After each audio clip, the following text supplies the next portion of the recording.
আসসালামু আলাইকুম রহমতুল্লাহি বারাকাতু। সম্মানিত ভিউয়ার্সরা, আপনারা দেখতেছেন যে বিভিন্ন এলাকা থেকে মিছিল আসছে। তাদের উদ্দেশ্য হচ্ছে একটাই, মসজিদে আকসা যেন বিজয় হয় এবং বাংলাদেশের মানুষের যেন শান্তির ফয়সালা হয় এবং কোটা আন্দোলন যারা করেছে তাদের জন্য একত্রিত হয়েছে, সকলের জন্যই দোয়া করতেছে। এজন্যই এই সমাবেশ হয়েছে, একত্রিত হয়েছে। আমরা দেখতে পারছি এই জায়গায় অনেক মানুষ এসেছে।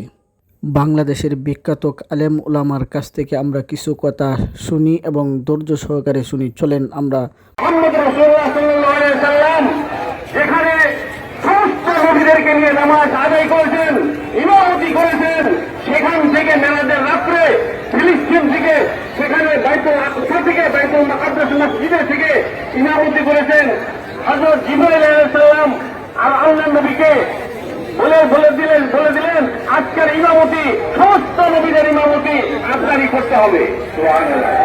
যেই মসজিদে আল্লাহ নবী জনাবে মুহাম্মদ রাসূলুল্লাহ সাল্লাল্লাহু আলাইহি ওয়াসাল্লাম ইমামতি করেছেন, নামাজ পড়েছেন, হুজুরের শোয়া লেগেছে, সেই মসজিদে ধ্বংস করতেছে ইসরায়েল বাহিনীরা, কাফেররা। কাফেরদেরকে আমরা বলে দিলাম मुसलमान को कह दे कि काफिर की समान करना दे, अगर कुछ कम हो किससे बदल को याद करा दे, किससे बदल याद करते। এই জন্য মুসলমানদেরকে আমরা ফিলিস্তিনি মুসলমানদের জন্য আমরা দোয়া করব, সবসময় দোয়া করব।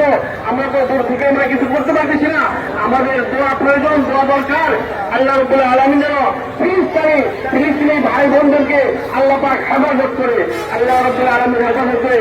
সেখানে হযরত ইব্রাহিম আলাইহিস সালাম, সেখানে হযরত মূসা আলাইহিস সালাম, সেখানে হযরত ঈসা আলাইহিস সালাম, সেখানে হযরত লূত আলাইহিস সালাম, সেখানে ছোঁয়া আছেন, নবীরা ছোঁয়া আছেন। সেখানে কখনো ধ্বংস হবে না ইনশাআল্লাহ, সেখানে কখনো ধ্বংস করতে পারবে না।